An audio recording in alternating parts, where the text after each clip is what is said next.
नमस्कार। आज 22 मई 2025 को भारतीय शेयर बाजार में भारी गिरावट दर्ज की गई। निफ्टी 50 इंडेक्स 203.75 अंक गिरकर 24,609.70 अंक पर बंद हुआ। निफ्टी ने आज एक बियरिश रेड कैंडल बनाया जो कमजोरी का संकेत है। इंट्राडे चार्ट पर भी यह लोअर टॉप पर बना हुआ है। निफ्टी का इम्पोर्टेंट सपोर्ट और रेजिस्टेंस लेवल। निफ्टी के इम्पोर्टेंट सपोर्ट की बात की जाए तो वह 24,500, 24,000 और 24,200 पर स्थित है। वहीं अगर रेजिस्टेंस की बात करें तो रेजिस्टेंस 24,600, 25,000 और 24,800 पर स्थिर है। आज निफ्टी के बढ़ने वाले शेयर। इंडसइंड बैंक आज ये सबसे बड़े गेनर्स में एक था, जिसमें 1.76% की बढ़त दर्ज की गई।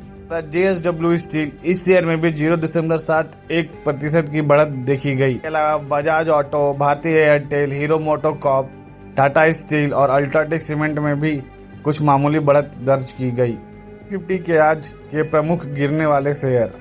ONGC यह आज का सबसे बड़ा गिरने वाला शेयर था, जिसमें 2.65% की गिरावट दर्ज की गई।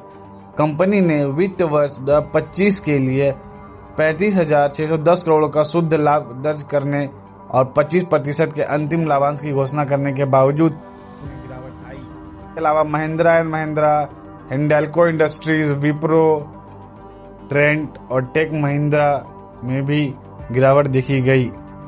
ऐसी रह सकती है निफ्टी 50 की भविष्य की चाल। अगर निफ्टी 50 24,800 के ऊपर जाता है तो इसमें तेजी आ सकती है, और अगर यह 24,600 के नीचे जाता है तो और गिरावट संभव है।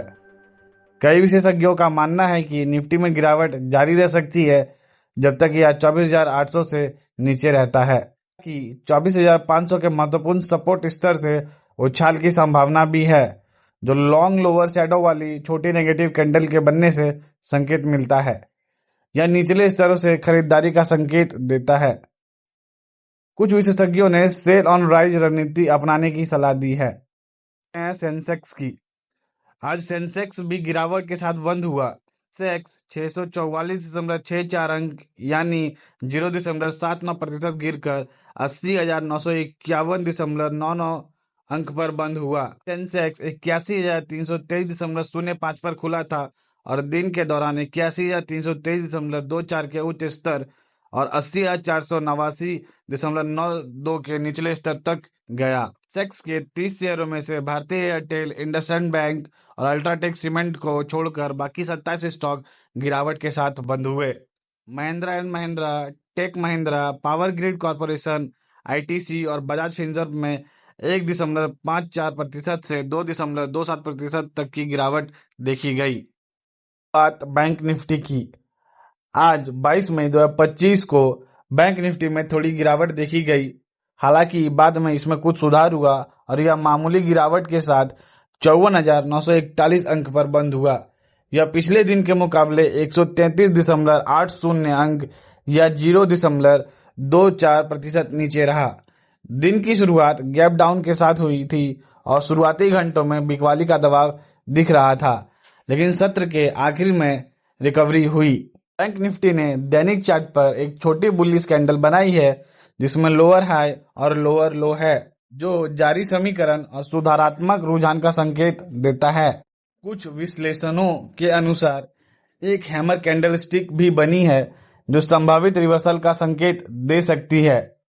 बैंक निफ्टी के कुछ इंपॉर्टेंट सपोर्ट और रेजिस्टेंस। बात करें बैंक निफ्टी के इंपॉर्टेंट सपोर्ट की तो 55,000 से 54,000 के बीच मुख्य सपोर्ट है। कुछ विश्लेषणों के अनुसार 54,600 से 54,550 पर भी मजबूत सपोर्ट जोन है। वहीं रेजिस्टेंस की बात की जाए तो 55,500 से 57,000 के बीच रेजिस्टेंस देखा जा रहा है।